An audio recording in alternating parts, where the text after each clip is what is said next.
good evening and welcome to Roma Theory. I hope your weekend went well. Happy Republic Day to every Italian watching this and to every person who has Italian families or Italian parents or Italian origins. Massive news today. Sky Sports have reported that Dybala has basically agreed to stay one more season and to kind of make this effort to ignore that release clause, get to 2025, and then, if he wants to leave, he leaves. And apparently there's been an internal discussion between the Friedkins, De Rossi and Dybala himself, and all of them mutually came to an agreement, a mutually exclusive agreement, that Dybala should stay another season, and that apparently Dybala has agreed to this. It's a big source reporting this. Sky Sports is probably the tops of rumors, of sources. You know, Gianluca Di Marzio works at Sky Sports,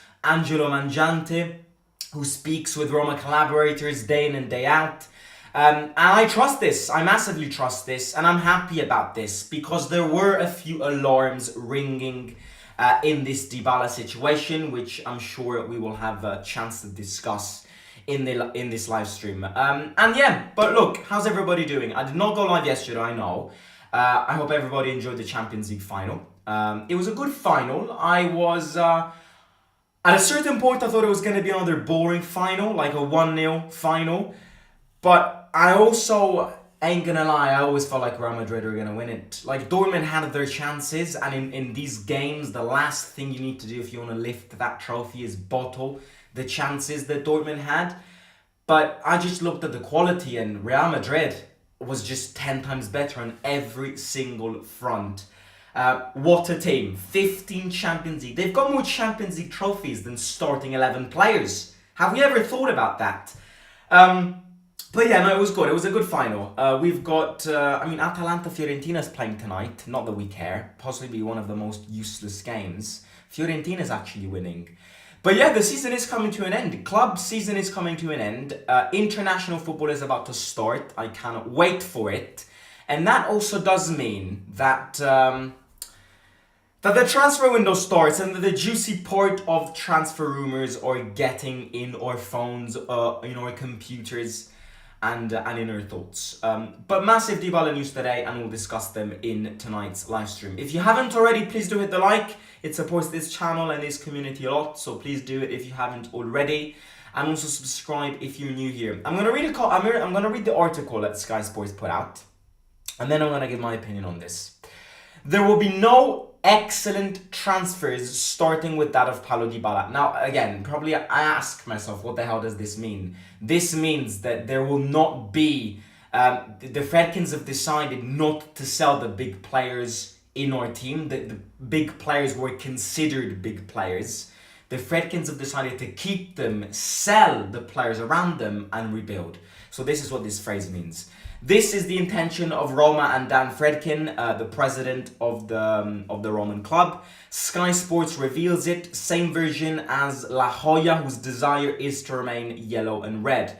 In the ownership's plans, there is the firm intention not to sell the best players in the squad.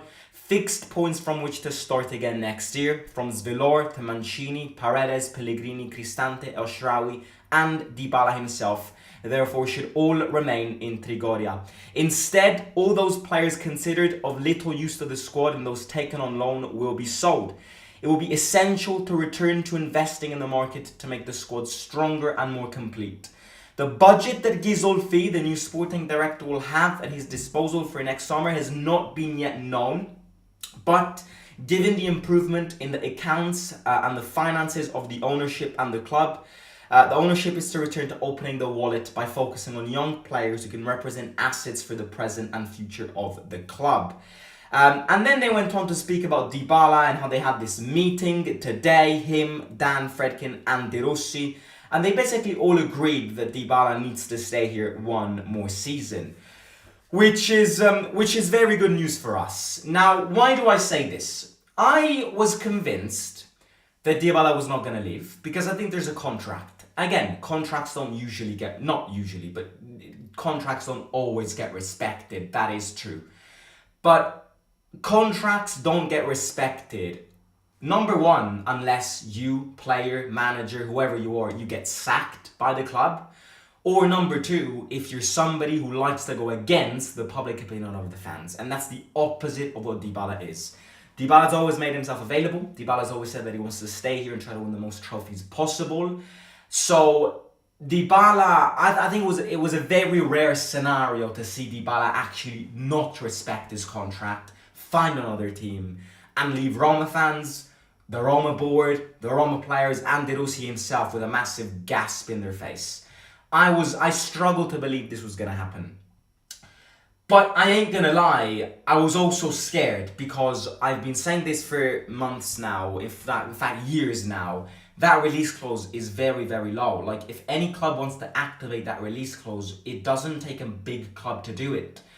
The player needs to agree, yes he does, but there were alarms. There were alarms, especially when Dybala a few days ago said, it is true that I want to stay in Rome and win the most trophies, but leagues like the Premier League, leagues like La Liga in Spain do attract my curiosity. So with these little declarations and with these little details of how low that release clause is, you can't really rest your heart. You know, you just cannot, you can't rest. You can't rest your heart. And I'm glad that this is kind of what we're hearing today, that Dybala's agreed to stay, that Dybala's accepted to stay and to help this team for one more season. The next step now is to eliminate this release clause. In 2025, I've got no doubt that Dybala's going to leave because his contract says that his contract expires in 2025. I really will struggle to believe Dybala extending this contract. But there's a very big difference in not respecting your actual contract and extending the contract. I don't think Dybala is going to extend, but I don't think Dybala is going to leave early. I think Dybala is going to reach the end of his contract and leave. The reason I say this is because, look, I don't know, but if Dybala wants to win trophies, I don't think we're going to win the league next season. So if we don't win trophies next season, we might win the Europa League, you never know. We're the favourites. I've said this since 2 weeks ago. I think we're going to win the Europa League next season. But you see, I don't think Dybala's going to over-exceed his expectations. He loves us, yes. He respects us, yes. He wants to stay here, yes. But I also don't see him extending his contract for 3 more years. That's not what I see. I see a player who is determined to end and respect the contract he signed and then leave. And in this case, he leaves next summer. So we've got another full season with Paulo helping us and trying to help us to win trophies.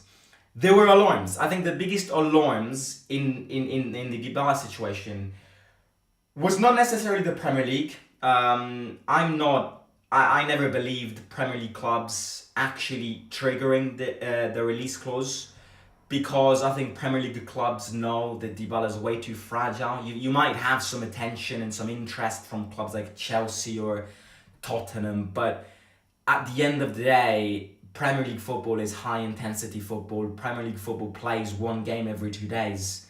So I did not see Dybala in the Premier League, and I also feel like Dybala himself, yes, being very curious of that league, but actually realizing that he is not, he's not suited for that league. He's not suitable for that league.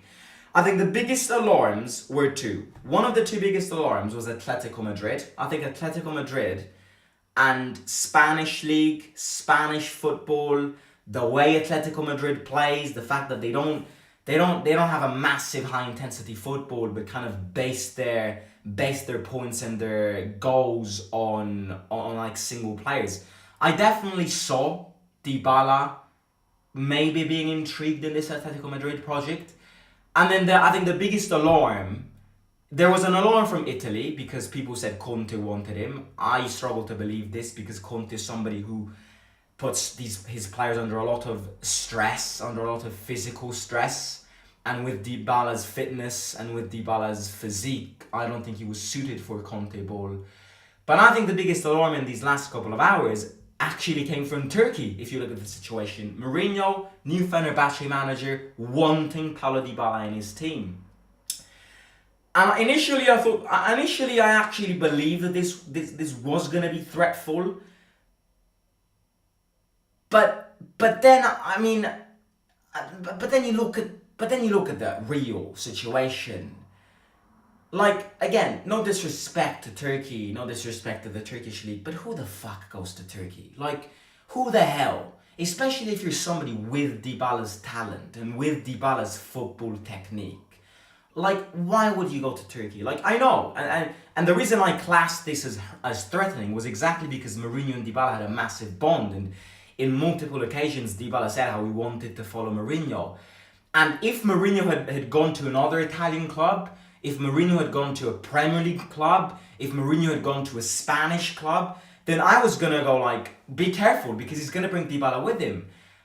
But in Turkey, why would Dybala go there? Like, I understand he likes Mourinho and the two remain very close, but you also need to look at your own career. Like, Dybala is going to have 2-3 more years of proper football, and then he's probably going to go to the USA, Argentina, or Saudi.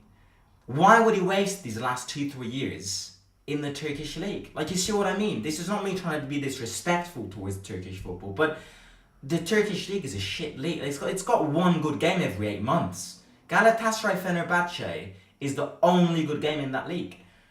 So, you know, I don't think, yes, it might have looked threatening. You know, Mourinho, we all know, we knew this, the power of a Mourinho call, lifting the phone, Paulo come to me, Paulo goes to him. But and I would have seen that work in any other country, but in Turkey that's not going to work out. You know, yes, Mourinho has a massive box office power of attraction, and we know this, we can confirm this, but he's in Turkey now. Like, he ain't in the Premier League. You can't just lift the phone and go, come to me, and he goes to you, because you need to look at the wide perspective of things, and you need to look at the fact that he plays in the 15th best league in the world, in Europe. Maybe not 15th, but definitely not top 10. So again, it looked threatening, but then you look at the things and you complete the puzzle, and you're like, no, Dybala won't go to Turkey. So leave your nerves, leave your stress, leave your anxiety, because if Dybala leaves, which he will not leave, but if Dybala leaves, surely it won't be to Turkey. But Dybala's not going to leave. Dybala's going to stay with us for one more season. Sky Sports reported this, and we should now start thinking about who to add. We need quality players to add behind him. Don't forget, we cannot build an entire team around him. We need quality players which can take and replace him and do all of that. The other interesting thing about this article was this: how the Friedkins want to basically rebuild the team. We've got further confirmations that the project that they want to build is keep the spine of this team, eliminate the second lines, have a clear out of the weak players, and invest in young players, consistent players, agile players to kind of fill in the gaps. And I think this is very interesting. I try not to speak about the transfer window in these next. I will try my best. Of course, there will be rumors and there will be news that we'll react to, but these next 2 weeks are going to be the most boring weeks of our summer. From these until the Euros start, it's going to be the most boring and dead weeks of football that we could live, because no football. I mean, the Euros start in a few weeks, but not anytime soon. And it's those 2 weeks before the Euros, so everybody will start launching massive fake rumors of transfer window that we're gonna get baited, and we will end up reacting to these, but they ain't gonna be true, because the real transfer window and the real transfer market unfortunately starts the 1st of July. Before the 1st of July, it's all fuss. It's all like random names. Of course, we can try and get agreements with players and teams before the 1st of July, but we can't buy players before the 1st of July, because that's when the transfer window opens. So it's going to be boring weeks. Again, I will try my best not to kind of throw names over names at you guys, because I don't even like that. I think it's disrespectful because we actually get baited. But sometimes I will have to react to some of these news. But yeah, speaking about, I'm gonna read comments in a second. Let me just turn the AC on because I'm about to die in here.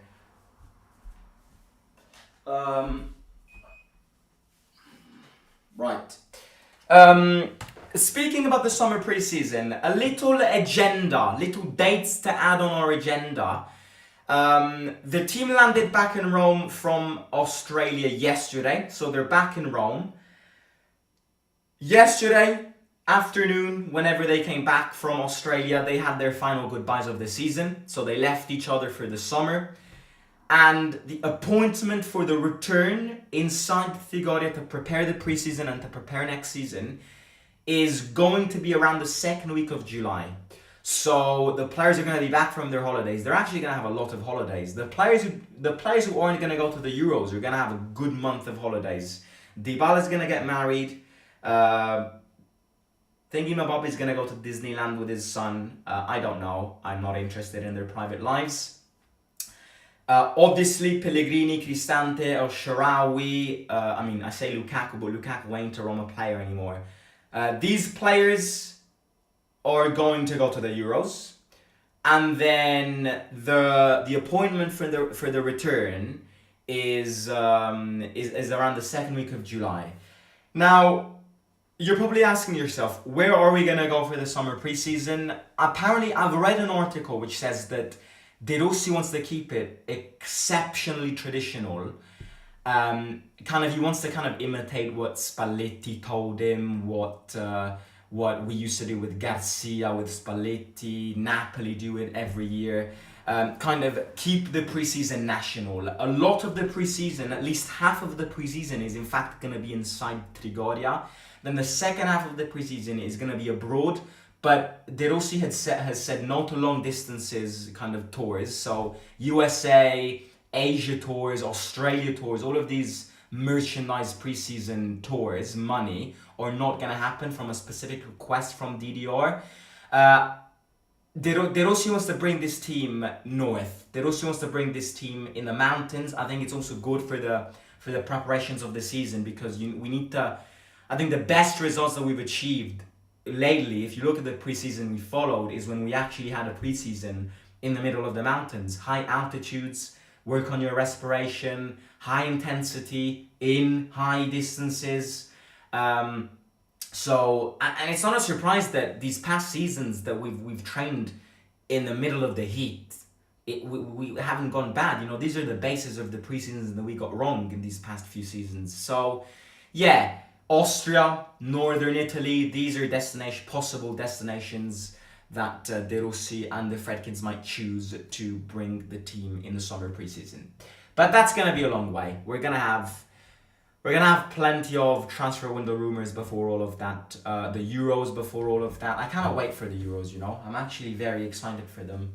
I think the clear favourites are France, followed by England. But you never know. You can't never write Italy off. That's the number one rule. Right, I'm gonna read some comments and then I'll end the stream. Yeah.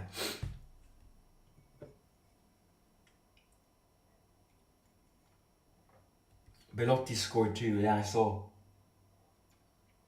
I don't get how are you supposed to buy players when they are focused on the Euros players like Kefren Turam and Mort. That's the problem. That's the problem. If we want to buy players who play the Euros, it certainly will have to be after the Euros, which means that they'll miss a little part of the preseason, which is never good, but it's life when you want to buy players in the Euros. I actually think that we will buy 2, maybe 3 standout names, but in fact no more than 2 standout names. I think the rest are going to be young players, and when I mean young players, I also mean players who come from second divisions. I think we're going to buy a few players from the Championship. From what I've heard, Roma is interested in at least 5 players that play in the Championship. I'm actually very curious to see what we do this summer in terms of in terms of transfers, because there needs to be a massive change. So I am very curious to see what happens, what we buy, what kind of players we buy.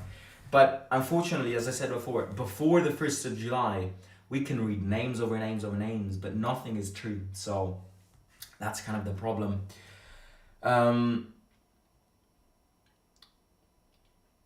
Dybala will stay. He earns 8 million in Rome. I don't think he can find anything better if he still wants to play football at a high level. Yeah, I agree. What do you think about Mourinho going to Fenerbahce? I wish him all the best. Look, you know me. I love the man. I don't like his fans. I think his fans are very, very tough. I struggle to believe that some of these fans that wish Mourinho all the worse are actually Roma fans, because the man kind of gave us a trophy and gave us finals. We can't forget Mourinho. You know, I'm not an ingrate. I respect him. I wish him all the best. If you ask me, is the Turkish league a big league? No, it's not. The Turkish league is a shit league. I am sure that Mourinho can build the attraction to it. We've seen what he did with Roma. I've got no doubt that Mourinho can attract some players, but it's just not going to be as easy, because you also need to take in consideration the attraction of the league itself. It's a 2-league team. It's a 2-team league, and for the past 10 years, Galatasaray has won it. So if he makes Fenerbahce win the league, he'll be a hero, and I'm pretty confident that with a good backing and with a good transfer window, he can win it. So I wish him all the best. Am I going to watch Turkish football? No, I'm not. Am I going to watch Fenerbahce games in Europe? Yes. Domestically, absolutely not. But yeah, look. All the best to Jose. You know, I was very disappointed when he got sacked, and yeah, he moves. He's not a Real Madrid or a Man City or a Barcelona level manager anymore, but you know, he can achieve what he can achieve a lot with Fenerbahce, and you know, he's kind of following this path where he's putting passion over kind of trophy glory, trophy hunters. I think the experience in Rome also made him realize I'm loved in these environments of passion, that if I make Fenerbahce win a trophy, he'll be absolutely loved. So I think it's a smart move. I think it is a smart move. I think Turkey doesn't get a lot of media hate, so he's gonna get kind of he's gonna get less hate from the media, and Turkish fans are very passionate, so if he was to win the league title with them, I'm sure Istanbul will explode. Especially because Galatasaray has won it for the past 10 years. And yeah. But I wish him all the best. Can you imagine? I don't know why, but I've been thinking about this for the past 24 hours. Can you all imagine a Roma Fenerbahce Europa League final? Like, that would be crazy. Or even a Roma Fenerbahce Europa League game. Like, I'm very curious to see what we have in place if Mourinho hypothetically comes back to Rome and plays against us. That'd be very interesting. I know that Fenerbahce are going to be playing the Champions League playoffs. If they don't get through the Champions League playoffs, we will have them in the Europa League. So, Jose, Bilbao is ours, not yours. It was a pleasure, but you ain't going to Bilbao. We're going to Bilbao, Jose. I want to play against teams like Real Madrid, Barcelona in preseason, says Vincent. Rui Chilik, Zaleski, Kambula will be going to the Euros too. Paredes to Copa America. Yes. Can you give us your top 5 Roma players with the most aura? Current. Dybala, Mancini. Paredes gets quite a bit of aura. Villar massively gets a lot of aura these days. Tammy also has a bit of aura, you know. People are starting to hate him, but he's got that first season 27 goals aura that people won't forget that easy. We can watch Totti and England in the meantime. The level of fitness I saw yesterday in the Champions League final was amazing. During the second Zeman spell, the team was in two shape. I hope DDR finds a way to achieve the same level. How do you get the Lupito emblem in your handle? I made that. So yeah. Right, I'm going to catch you tomorrow. Don't forget to hit the like, subscribe. Please do hit the like. It takes 2 seconds. It's free of cost. And it supports this channel and this community a lot. So please do that. Follow Roma Theory TV on Instagram. And also follow my private Instagram at Simo Amendola with 2 A's at the end. I will catch you tomorrow. And on Tuesday or Wednesday, my reaction to my initial Serie A predictions is going to go out. I need to film it yet. And I need to edit it. But Tuesday, Wednesday, or Thursday is going to go out. So stay tuned for that. See you all out.